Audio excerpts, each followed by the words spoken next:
Warcraft's new lore that changes everything by Platinum WoW.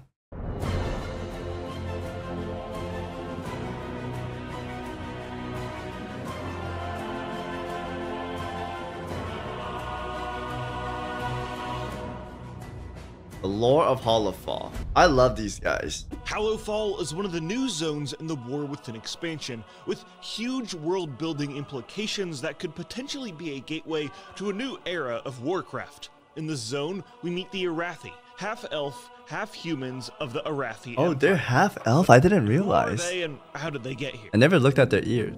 Okay, bear with me for a second as I break this down, since a lot of this information is told to us but never shown to us, or given really any sort of fleshed out context. But here's what you need to know. Okay, around 2,800 years ago, there was a conflict in the Eastern Kingdoms called the Troll Wars. In this battle, the Amani trolls rampaged across the northern reaches of the continent. They fought the High Elves and the first great human nation, the Empire of Arathor, led by the king of the Arathi tribe, Thoradin.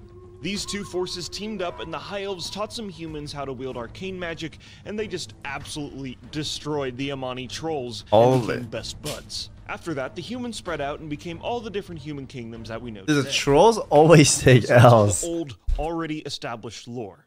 The new lore being introduced in the War Within is that after the Troll Wars, a group of High Elves and humans left to go establish a new empire on a new continent, which was located east from the Eastern Kingdoms. What is this new continent?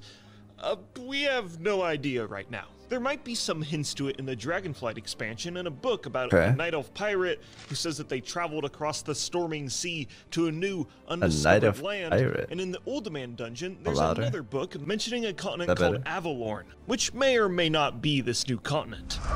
There's another story in Dragonflight about a green dragon named Aranithria, who traveled across the storming sea and was never heard from again.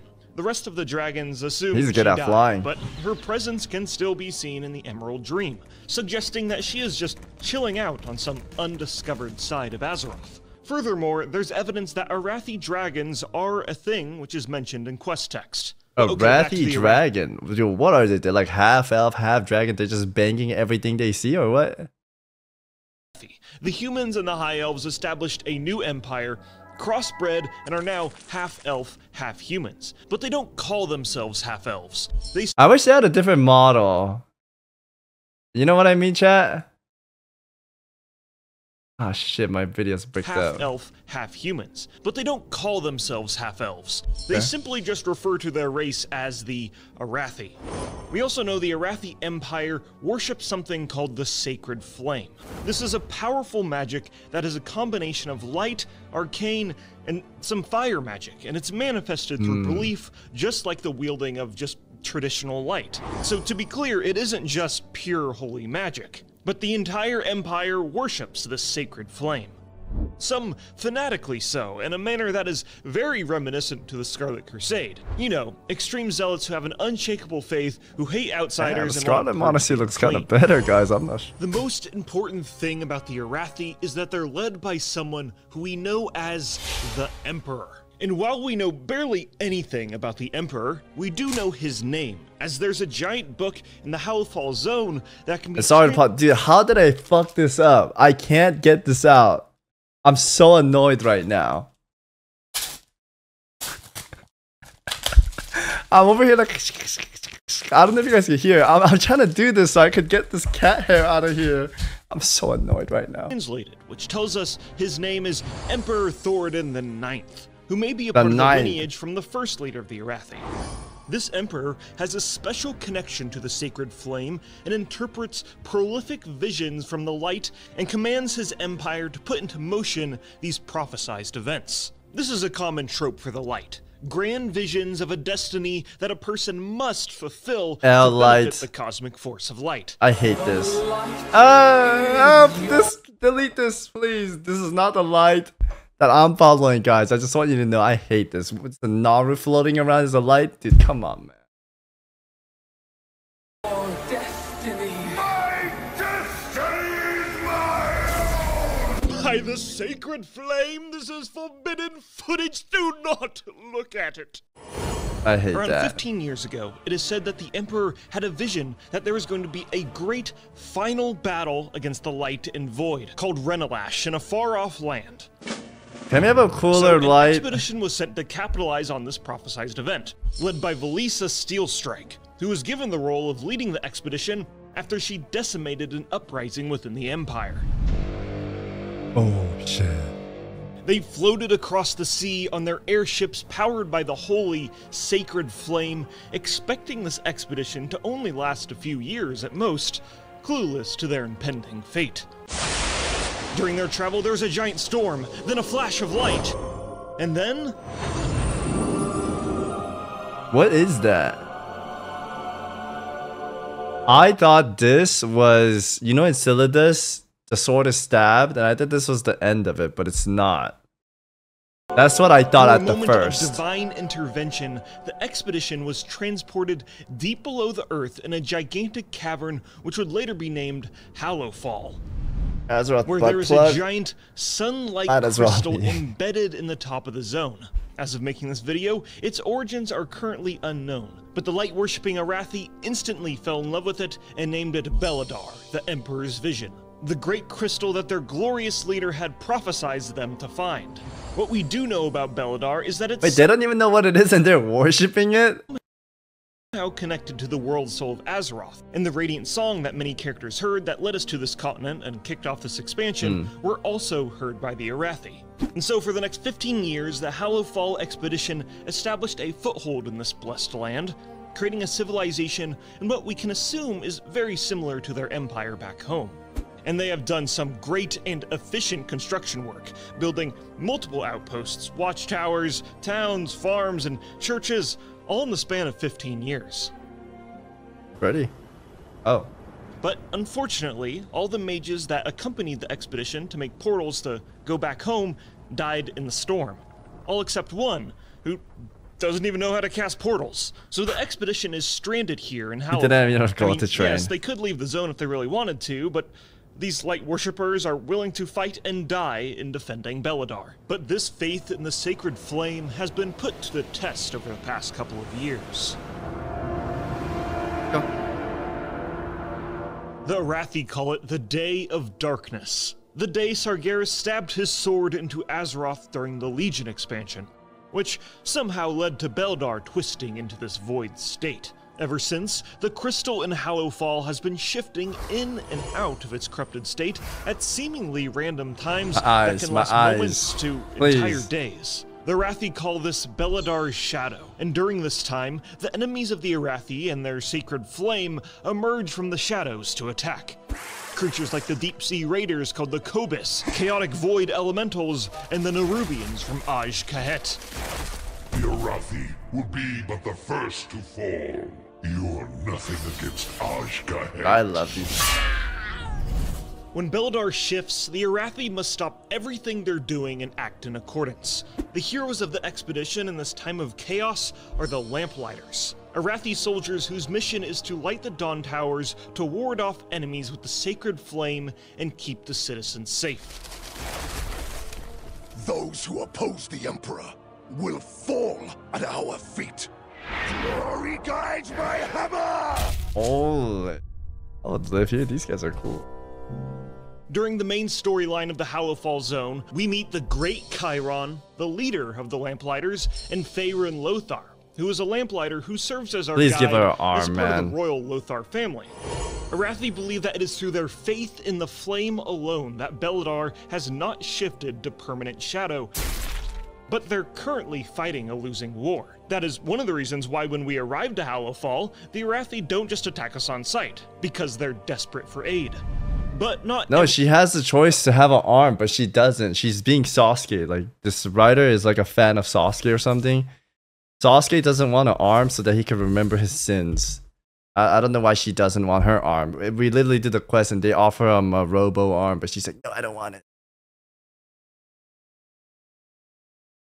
No, Sasuke is not biz. That guy's a dumbass. He's getting fucking owned by these new monsters from space.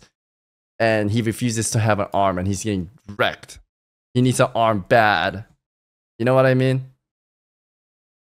Everyone in the Hallowfall expedition is give her accepted arm. outside aid. It's In weird. the Priory of the Sacred Flame dungeon, there are members of the expedition who are more fanatical in their beliefs and think their faith in the Sacred Flame alone is enough to overpower their enemies, which includes us. The sacred flame will cleanse your transgressions! Hey, what the fuck did I do? They want to conquer all of Khazulgar and the rest of Azeroth, and one of their methods in doing so is using Beladar's light for necromancy, and are raising slain soldiers in light-infused undeath. No Arathi leaves the Emperor's service, even in death. Which, I know, sounds like an oxymoron, but raising someone in Whatever, undeath slave. with light is different from resurrection, as we've seen before with the character Kalia Menethil. The members of the Priory raising undead in a desperate Undead attempt to Paladin fight back hold? against their enemies is Not like a paladin hold? super heretical. So we work with the friendly Arathi to kill them all. Just kill them, kill 'em. The Empire will see you burn. What if these guys are actually the good people and we killed them? On the other hand, members of the Hallowfall expedition have fallen to darkness and accepted Beladar's transformation to shadow and have formed the Order of Night. And since this is the War Within, of course Xalatath has influenced the cult's formation and corruption. The Harbinger shall claim Hallowfall. Let night be unending! By my holy... Holy! And that's pretty much all the super important lore that we currently know about the Arathi. Once again, Blizzard has done some great world building and a cool zone to match. Beautiful. You'd be amazed at all the small little details used to flesh out the zone and the Arathi's culture. There's this book called the Big Book of Arathi Idioms, and this gives you context to a bunch of different phrases they use, and...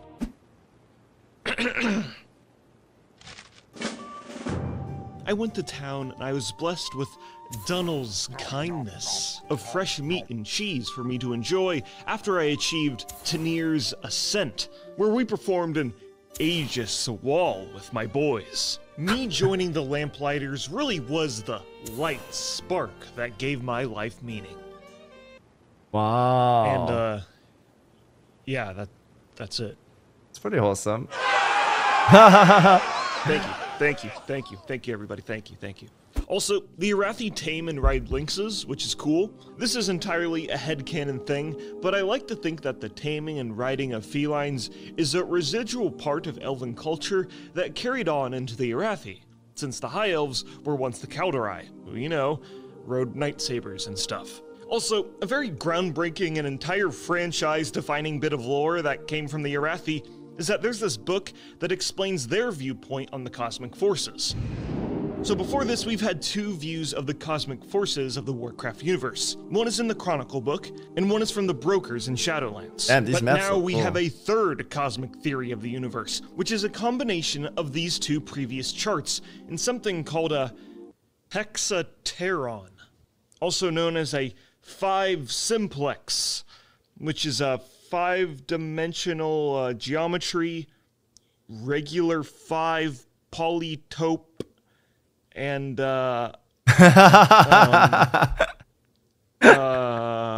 basically the cosmic forces in the universe can be mathed out into a 3D space that's like a D20, and there are planes that are a combination of forces in the universe, like a light and fire plane or a life and void plane, which gives us an explanation for the Arathi harnessing the sacred flame, which is a combination of light and arcane.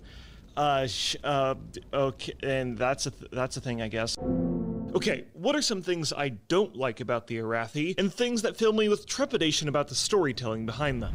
It's stated that the Hallowfall expedition's kindness to us is out of desperation, and if we were to ever visit their empire, they'd most likely attack us on sight. This makes me wish our relationship with the expedition was more complex and strained. Kind of like our relationship with the Mantid. They're simply the enemy of our enemy, and that's why they work with us. They're not necessarily nice. And I just have this burning desire to work with a faction that isn't all sunshine and rainbows, and we are not best friends. Like, look man, If we're gonna be inspired by Warhammer, let's just take it all the way and make them intolerant backwards radicals. All of them. I mean, the lore of the first Emperor of the Arathi is literally just the lore of Sigmar ripped straight out of Warhammer Fantasy. Just 100%. Is that where Sigma comes from? Let's just commit to the bit and copy all of the badass stuff from the universe. Another thing that I worry about with the Arathi is that, while I'm a big fan of their lore in the War Within so far, this has got to be the expansion with the most unanswered questions going into it. Especially when it comes to the Arathi. And I hope a lot of these questions get answered by the end of the expansion, especially Beladar. And while having mysteries to speculate on can be fun, this method of storytelling can bite Blizzard in the ass if it takes too long for the big reveals to actually happen. And I think this is one of the biggest problems they struggled with in terms of storytelling for the Battle for Azeroth and Shadowlands. And with the Arathi, by the light of the flame, I wish I could just shake one of them and ask, what is your continent called? Where is it located? Does the architecture all look like this? When did you start getting fanatical with the sacred flame? Why? Tell me more about your emperor. What does he look like? How many souls are sacrificed to him every day? Huh? Here's some crayons and a piece of paper. Just draw them for me, please! Because, like, I'm kind of just assuming the emperor is some Arathi dude sitting on the throne. We just did the Nerubian stuff, so maybe this next part could be this. I'm not sure. I will say, though, I've been enjoying the War Within story a lot more than the other expansions.